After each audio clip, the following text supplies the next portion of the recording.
So this right here, the all new Maruti Suzuki Fronx.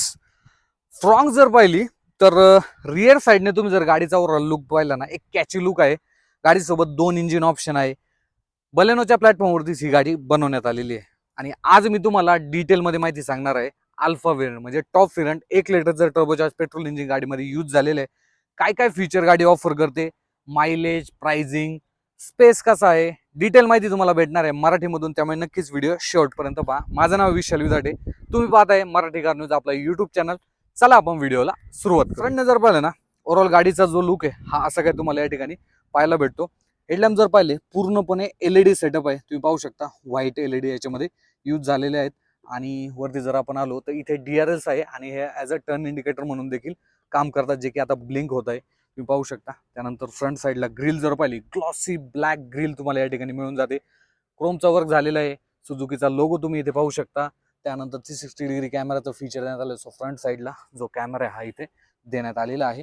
त्यानंतर front skid plate जर पाहिली सिल्वरमध्ये तुम्हाला या ठिकाणी देण्यात येते. सो फ्रंटने जर पाहिलं ना, ओव्हरऑल लुक कसा वाटला मला कमेंट बॉक्समध्ये तुम्ही सांगायला विसरू नका. ही गाडी आपल्याला उपलब्ध करून दिलेली आहे Mahalakshmi automotive, SB road, Pune यांनी. सो त्यांचे देखील मनापासून आभार. तर 2 वॉशर आणि 2 वायपरचा देखील या ठिकाणी यूज झालेला आहे. कुठल्या ऑटोमॅटिक रेन सेन्सिंग वायपर गाडीमध्ये देण्यात आलेला नाहीये. या गाडीमध्ये इंजिन ऑप्शन जर पाहिले ना, तर 2 इंजिन ऑप्शन देण्यात आलेले. 1.2 लिटरचं नॅचरल ॲस्पिरेटेड पेट्रोल इंजिन देखील असणार आहे, जे की सिग्मा आणि डेल्टा व्हेरियंटमध्ये देण्यात आलेले आहे. आणि 1 लिटरचं जे टर्बोचार्ज पेट्रोल इंजिन आहे हे तुम्ही डेल्टा, झेटा आणि अल्फा व्हेरियंटमध्ये नक्कीच घेऊ शकता. तो साईडने जर आपण आलो ना, ओव्हरऑल गाडीचा जो लुक आहे हा असा काही तुम्हाला पाहायला भेटतो. ही जर क्लायडिंग पाहिली ना, ही शेवटपर्यंत गेलेली आहे. गाडीचा ग्राउंड क्लिअरन्स जर पाहिला ना, तो देखील वाढवण्यात आलेला आहे. जवळपास 190 mm गाडीचा ग्राउंड क्लिअरन्स जो आहे तो तुम्हाला या ठिकाणी मिळून जातो. फ्रंटचे जर तुम्ही अलॉय व्हील पाहिले, डायमंड कट अलॉय व्हील या ठिकाणी देण्यात आलेले आहे. याचं जर डिझाईन पाहिलं ना, डिझाईन देखील नक्कीच चांगलं आहे. फ्रंट साईडला डिस्क ब्रेक आणि मागच्या साईडला जर पाहिलं तर ड्रम ब्रेकचा जो यूज हा इथे झालेला आहे. आणि टायर साईज जर पाहिली तर गुड इयरचे जे टायर या ठिकाणी यूज झाले, ट्यूबलेस 195 60R 16चे जे टायर गाडीमध्ये देण्यात आलेले आहेत. फ्रंट साईडला डिस्क ब्रेक आणि मागच्या साईडला ड्रम ब्रेकचा जो यूज हा इथे झालेला आहे. बाकी ORM जर पाहिले बॉडी कलरमध्ये मिळून जातात. इथे कॅमेरा देखील देण्यात आलेले आहेत. 360 डिग्री कॅमेराचं फीचर आहे. सो इथे कॅमेरा तुम्ही पाहू शकता. डोर हँडल जर पाहिले, इथे एक रिक्वेस्ट सेन्सर देण्यात आलेला आहे. बाकी ग्लास एरिया जर पाहिलं ना, तर इथे क्रोमचा वर्क झालेला आहे. आणि ग्लास एरिया जर पाहिलं तुम्ही तर बलेनोची आठवण नक्कीच या ठिकाणी करून देणार आहे. बाकी गाडी फक्त पेट्रोल इंजिन मध्येच आहे. 37 लिटरचा जो फ्यूल टँक आहे, पेट्रोल टँक या ठिकाणी देण्यात आलेला आहे. मागच्या साईडने तुम्ही गाडीचा जर ओव्हरऑल लुक पाहिला तर असं काय लुक जो तो देण्यात आलेला आहे. जर पाहिलं पूर्णपणे LED सेटअप या ठिकाणी यूज झालेला आहे. कनेक्टिंग DRS लाईन तुम्ही याच्यामध्ये पाहू शकता. स्मार्ट हायब्रिडची बॅजिंग इथे देण्यात आलेली आहे. रिव्हर्स कॅमेरा तुम्ही इथे पाहू शकता. Wiper, defogger, shark fin antenna, high mounted stop signal इथे देण्यात आलेला आहे. आणि स्पॉइलर देखील आहे. इथे एक वॉशर देण्यात आलेला आहे. 4 रिव्हर्स पार्किंग सेन्सर तुम्हाला या व्हेरियंटमध्ये मिळून जातात. स्पीड प्लेट जर पाहिली अगेन्स्ट सिल्वरमध्ये फ्रंट साईड प्रमाणे जे आहे ते इथे देण्यात आलेली आहे. 308 लिटरचा जो बूट स्पेस आहे हा गाडीमध्ये देण्यात आलेला आहे. आणि ओके, इथे रिक्वेस्ट सेन्सर आहे. सो बूट स्पेस जर पाहिला तर हा देखील तुम्हाला चांगला जो बूट स्पेस आहे हा मिळून जातो. 308 लिटरचा आहे. सो नॉर्मल साईजचं तुमचं भरपूर असं सामान जे आहे ते तुम्ही याच्यामध्ये ठेवू शकता. आणि त्यानंतर आपण जर स्पेअर व्हील पाहिलं, सो स्पेअर व्हील एकदा साईज पाहून घेऊ आपण. स्पेअर व्हीलची किती आहे? 195 60R 16. ओके, सो सेम साईजचं जे स्पेअर व्हील आहे हे तुम्हाला याच्यामध्ये मिळून जातं. गाडीची कीज एकदा मला तुम्हाला दाखवायची राहून गेली. कीज जर पाहिली अशी काही कीज देण्यात आलेली आहे, ज्याच्यामध्ये जर पाहिलं लॉक अनलॉकचं बटन देण्यात आलेलं आहे. बाकी कुठलेही बटन याच्यामध्ये येत नाही. को ड्रायव्हर साईड किंवा ड्रायव्हर साईडला रिक्वेस्ट सेन्सर देण्यात आलेले आहेत. त्यानंतर आपण एकदा इंटेरियर पाहून घेऊ. सो ड्रायव्हर साईड जर डोर पाहिलं तर इथे जर पाहिलं तर लेदर जे मटेरियल यूज झालेलं आहे. इथे जर पाहिलं हार्ड प्लास्टिक जे मटेरियल आहे इथे यूज झालेला आहे. बाकी ड्रायव्हर साईड जी विंडो आहे तुम्ही ऑटो डाऊन करू शकता. बाकी जे विंडो आहेत त्याचे कंट्रोल इथे देण्यात आले. लॉक अनलॉक, बाहेरचे जे ORM आहेत ते तुम्ही इथनं फोल्ड देखील करू शकता आणि ॲडजस्ट देखील इलेक्ट्रिकली करू शकता. 1 लिटरची बॉटल तुम्ही याच्यामध्ये ठेवू शकता. ड्रायव्हर साईड जे सीट आहे हे तुम्ही मॅन्युअली हाईट ॲडजस्टमेंटचा जो ऑप्शन आहे ह्याच्यामध्ये देण्यात आलेला आहे. सो आतल्या साईडने जर इंटेरियर पाहिलं तर असं काय इंटेरियर जे आहे ते फ्रॉन्क्सचं देण्यात आलेलं आहे. आणि ज्यावेळी तुम्ही बलेनो जर पाहिली असेल ना, तर सेम तुम्हाला जो हा डॅशबोर्ड आहे हा इथे नक्कीच डिझाईन सेम असणार आहे. बाकी स्टेअरिंग व्हील लेदरने रॅप केलेले आहे. इथे स्टेअरिंग माउंटेड कंट्रोल तुम्ही पाहू शकता. व्हॅल्यूम अप डाऊन, क्रूज कंट्रोलचे जे बटन्स आहेत ते इथे देण्यात आलेले आहेत.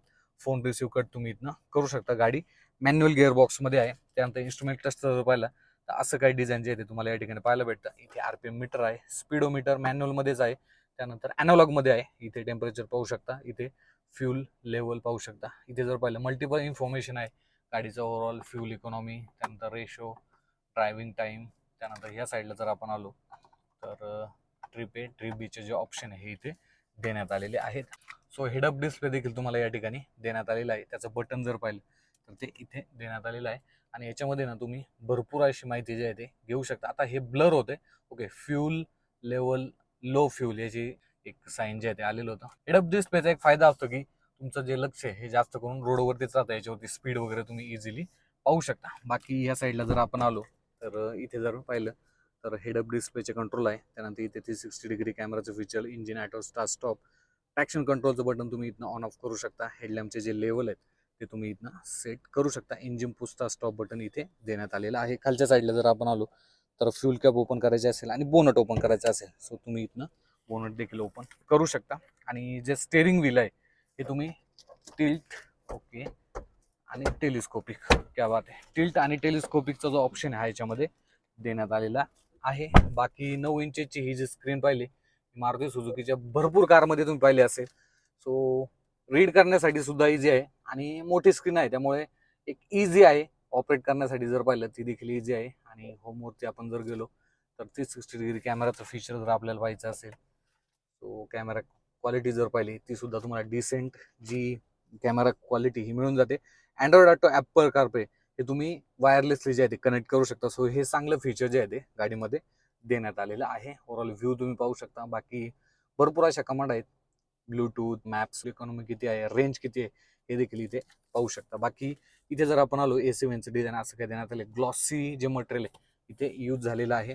ऑटोमॅटिक फुल्ली तुम्हाला जो AC आहे या ठिकाणी मिळून जातो. प्लस वायरलेस चार्जिंगचा देखील ऑप्शन इथे देण्यात आलेला आहे. इथे जर आपण आलो तर इथे एक USB पोर्ट आहे आणि इथे जर आपण आलो तर 12 व्होल्टचा जो पॉवर सॉकेट हा इथे देण्यात आलेला आहे. 2 कप होल्डर, त्यानंतर जो गिअर बॉक्स आहे 5 स्पीड मॅन्युअल गिअर बॉक्स तुम्हाला या टर्बोचार्ज पेट्रोल इंजिनमध्ये मिळून जातो.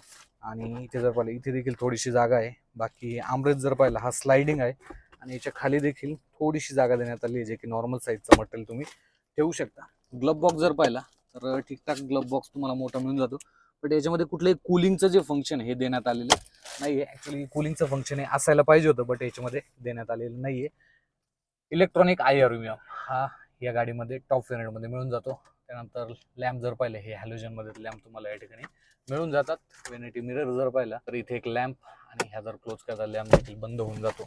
इथे जर पाहिलं इथे देखील व्हॅनिटी मिरर देण्यात आलेला आहे आणि इथे देखील एक लाईट्स आहे जे की हॅलोजनमध्ये देण्यात आलेले. बाकी सीट कम्फर्ट जर पाहिला ना तुम्ही तर सीट कम्फर्ट हा नक्कीच चांगला आहे आणि माझ्या साईजची जर व्यक्ती जर पाहिलं एकदम इझिली जे आहे ते तुम्ही बसू शकता. आणि बलेनोचाच प्लॅटफॉर्म यूज झालेला आहे त्यामुळे एक इझी आहे आणि ऑपरेट करण्यासाठी सुद्धा, म्हणजे लॉंग ड्राईव्हसाठी जरी तुम्हाला जर्नी करायची असेल तर जास्त काही थकवा जो होता याच्यामध्ये जाणवत नाही. फीचर चांगले देण्यात आलेले आहेत. को ड्रायव्हर सीट जर पाहिलं तर ते देखील स्पेशियस आहे. ॲडजस्टेबल हेडर्स तुम्हाला या ठिकाणी नक्कीच मिळून जातात. बाकी विजिबिलिटी वाईज जर पाहिलं ना, विजिबिलिटी देखील गाडीची नक्कीच तुम्हाला यामध्ये चांगली मिळून जाते. आता आपण एकदा रिअर सीट चेक करूया. आता हे जर सीट पाहिलं तर हे मी माझ्या ड्रायव्हिंग बेस्ट पोझिशन जे असते त्यानुसार सेट करून ठेवलेलं आहे.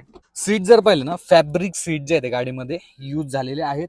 कुठल्याही लेदर सीट जे आहे ते अल्फा व्हेरियंटमध्ये तुम्हाला देण्यात आलेले नाही आहेत. बाकी कम्फर्ट जर पाहिला, सीट कम्फर्ट चांगला स्पेस तुम्हाला या ठिकाणी मिळून जातो. थाई सपोर्ट जर पाहिला तो देखील चांगला थाई सपोर्ट या ठिकाणी देण्यात आलेला आहे. इथे जर आपण आलो तर रिअर जो AC हा देखील इथे देण्यात आलेला आहे. प्लस इथे 2 Type-C आणि Type-A अशा 2 पोर्ट जे आहेत त्या देण्यात आलेले आहेत जे की तुम्ही इथे पाहू शकता. बाकी मागच्या साईडला देखील कम्फर्ट चांगला मिळून जातो. त्यानंतर 3 ॲडजस्टेबल हेडरेस्ट जे आहे ते देण्यात आलेले, क्या बात आहे. आणि 3 पॅसेंजरला जे आहे ते डेडिकेटेड जो सीट बेल्ट आहे 3 पॉईंट सीट बेल्ट हा तुम्हाला इथे ऑफर करण्यात आलेला आहे. पार्सल ट्रे जर पाहिला तो देखील इथे देण्यात आलेला आहे. बाकी फ्रंटने जर पाहिलं ना, अशी काही गाडी जी आहे ते तुम्हाला फीचर किंवा मागच्या साईडला जो स्पेस आहे हा अशा प्रकारे ऑफर करते. तर मित्रांनो, हे आहे नवीन इंजिन 1 लिटरचं टर्बोचार्ज पेट्रोल इंजिन. आता हे इंजिन जर पाहिलं तर आधी बलेनो RS मध्ये देखील तुम्ही पाहिलं असेल पण ते इम्पोर्ट केलं जायचं. आता हे जे इंजिन आहे हे भारतामध्येच बनवलं जातं. 998 cc चा 1 लिटर टर्बोचार्ज पेट्रोल इंजिन आहे. 3 सिलेंडरचा हा सेटअप आहे. पॉवर फिगर जर पाहिली तर 99 bhp आणि 147 न्यूटन टॉर्क हे जनरेट करतं. ॲव्हरेज जबरदस्त ॲव्हरेज भेटतं 21.5 म्हणजे 21.5चं जे ॲव्हरेज आहे गाडीसोबत क्लेम करण्यात आलेलं आहे. आणि तुम्ही जर पाहिलं तर ऑन रोडवरती तुम्ही एक साधारणतः 15 ते 18च्या दरम्यान जे ॲव्हरेज आहे याच्याकडून नक्कीच घेऊ शकता. तर फायनली तुम्ही व्हिडिओ तर पूर्ण पाहिलेला आहे, त्याबद्दल तहे दिल से शुक्रिया. तर आता प्राइसिंग काय असणार आहे? 1 लिटरचा turbocharge petrol engine manual gear बॉक्समध्ये ही गाडी आहे, अल्फा व्हेरियंट. 11,47,000 रुपये एक शोरूम या गाडीची प्राइस असणार आहे. आणि तुम्ही ऑन रोडवरती घेण्यासाठी गेले तर 13,58,000 रुपये या व्हेरियंटची किंमत आहे. आता तुमच्या मनात हा प्रश्न नक्कीच पडला असेल की जर एवढी किंमत आहे तर मग आम्ही एका पेट्रोल गाडीला एवढी किंमत का द्यायची? त्याचं रिझन देखील मी तुम्हाला सांगतो. तुम्हाला स्पेस पाहिजे, परफॉर्मन्स पाहिजे, ॲव्हरेज पाहिजे आणि ग्राउंड क्लिअरन्स देखील चांगला पाहिजे. सो अशा कंडिशनला तुम्ही फ्रॉन्कचा विचार नक्कीच करू शकता. गाडी स्टँड आउट करते. जे फीचर ऑफर करण्यात आले ते देखील चांगले आहेत. सेफ्टी फीचरमध्ये जर पाहिलं तर 6 एअरबॅग गाडीमध्ये यूज झालेले आहेत. ABS, EBD, reverse parking sensor, 360 degree कॅमेराचं फीचर आहे, ESP आहे, ट्रॅक्शन कंट्रोल आहे, हिल होल्ड असेच देखील गाडीमध्ये देण्यात आले. सो असे सेफ्टी फीचर देखील आहे. बाकी तुमचे अजून देखील काही प्रश्न असतील गाडीच्या संदर्भात तर कमेंट बॉक्समध्ये विचारायला विसरू नका. आणि तुम्ही जर first time Marathi car news आपला यूट्यूब चॅनल पाहत असाल तर सबस्क्राईब करायला विसरू नका. मराठी कार न्यूज आपला इन्स्टा हँडल सुद्धा आहे, त्या ठिकाणी सुद्धा फॉलो करायला विसरू नका. मी भेटतो तुम्हाला पुढच्या असेच एका व्हिडिओमध्ये. धन्यवाद.